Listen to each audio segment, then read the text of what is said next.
Bismillahirrahmanirrahim. Assalamualaikum warahmatullahi wabarakatuh. Baik, Ananda mahasiswa, mahasiswi saya mata kuliah Hukum Persaingan Usaha. Kali ini kita bahas terkait mengenai hak dan kewajiban suami istri.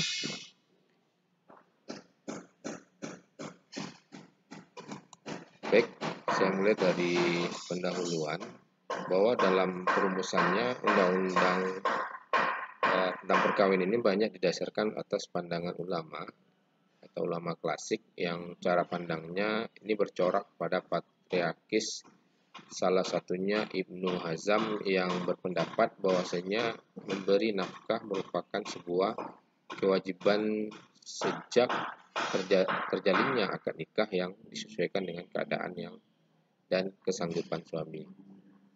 Kalau kita lihat dari pandangan ini bahwa memiliki sebuah pemahaman bahwa mencari nafkah itu adalah otoritas penuh seorang suami, sehingga seorang istri tidak berpeluang untuk turut serta membantu suami dalam mencari nafkah, ya. Walaupun dengan kondisi perekonomian yang serba kekurangan. Pernah juga diteliti oleh Akmal Uktub yang berjudul Hak dan Kewajiban Suami Istri dalam Keluarga, ya.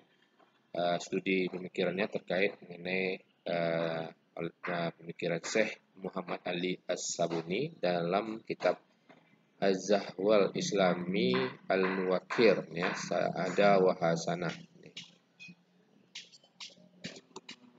Ya, relasi suami istri itu menurut Muhammad Ali As-Sabuni ini lebih menekankan kewajiban istri untuk melayani suami dan mendidik anak.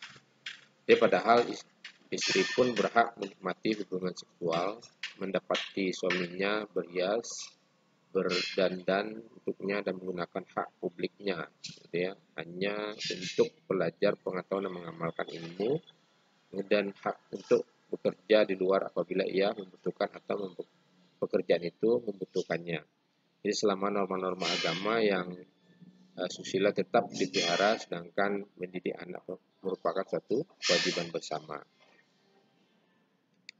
Jadi pandangan ulama ini dirasakan dengan adanya undang-undang yang sengaja dibuat oleh pemegang kekuasaan sehingga menimbulkan norma yang berciri khas norma penguasa, ya. Padahal seharusnya peraturan undang-undang itu mampu memberi jaminan keadilan yang sama antara laki-laki dan perempuan. Ya. Seiring dengan pesatnya kemajuan pola pikir dan berbagai perubahan menyangkut hubungan laki-laki atau suami dan perempuan atau istri ini, di mana dalam memahami perbedaan tersebut tidak semata-mata hanya dimaknai sebagai kodrat, ya, tetapi juga gender.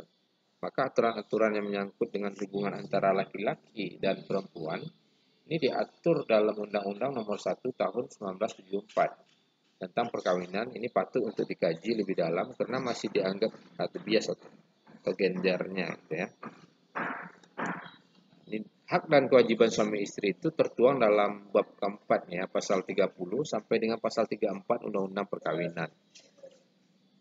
Jadi dalam beberapa pasal tersebut terdapat pasal yang mensubordinasikan posisi perempuan, yaitu pasal 31 ayat 3 yang memposisikan suami sebagai seorang kepala rumah tangga, sedangkan seorang istri hanyalah bertugas menyelesaikan berbagai pekerjaan rumah tangga yang dalam bahasa Jawanya itu akrab dengan istilah masak atau manak, ya, atau 3M.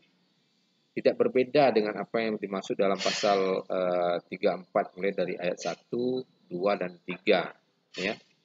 Jadi ayat pertama dalam pasal ini senada dengan apa yang diutarakan oleh Ibnu Hazm bahwa seorang suami itu wajib memberikan perlindungan kepada istrinya dan memenuhi berbagai keperluan rumah tangga sesuai dengan kemampuan yang dimilikinya. Sedangkan dalam ayat keduanya ini menegaskan bahwasanya yang berkewajiban untuk mengatur urusan rumah tangganya hanyalah istri, sedangkan suaminya tidak. Jadi ayat terakhir ini adalah sebagai supaya dalam rangka melakukan penyelesaian masalah ketika terdapat konflik antara suami dan istri yang lalai dalam melakukan kewajibannya. Namun pada dasarnya norma yang berkaitan dengan hak dan kewajiban suami istri itu terlebih dahulu haruslah seimbang, ya. Jadi hak dan kewajiban suami istri itu dalam undang-undang ini, bahwa di dalam Undang-Undang Nomor 1 Tahun 1974 tentang perkawinan ini disebut bahwa antara suami istri memikul tanggung jawab dalam menegakkan rumah tangga yang merupakan bagian dari struktural masyarakat. Nah, ini terdapat dalam pasal 30, ya. Jadi suami istri itu mempunyai kedudukan yang seimbang dan berhak melakukan perbuatan hukum. Dan suami sebagai kepala keluarga dan istri ibu rumah tangga. Ini pasal 31. Jadi baik istri maupun suami harus saling mencintai dan saling membantu lahir dan batin. Ini pasal 33. Jadi tugas suami memberi nafkah keluarga dan istri mengurus rumah tangga. Ini pasal 34. Dari kelima pasal tersebut mengandung beberapa pasal yang sudah mentransmisikan prinsip-prinsip keadilan dan kesetaraan ke dalamnya.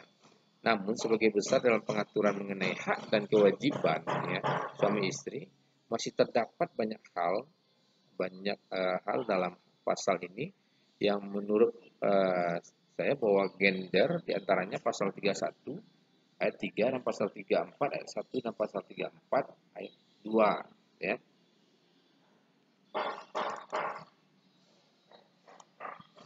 Ya, bahwa hak dan kewajiban suami istri itu menurut Undang-Undang Nomor 1 Tahun 1974 tentang perkawinan masih bersifat bias gender.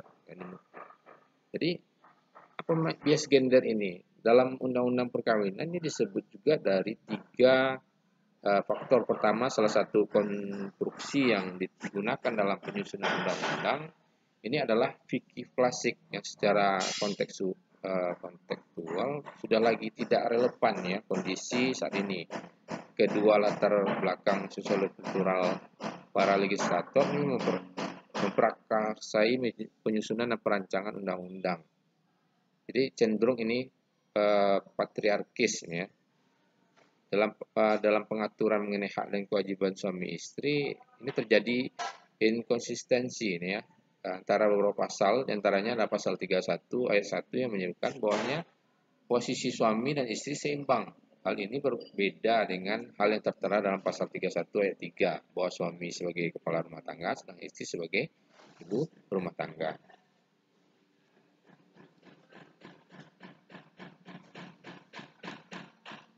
Kita melihat beberapa kelemahan, ya. Jadi menjadi sebuah keharusan dalam melakukan reformulasi terhadap norma hak dan kewajiban suami istri yang masih bias gender, ya, dalam perspektif pengaruh utamakan gender.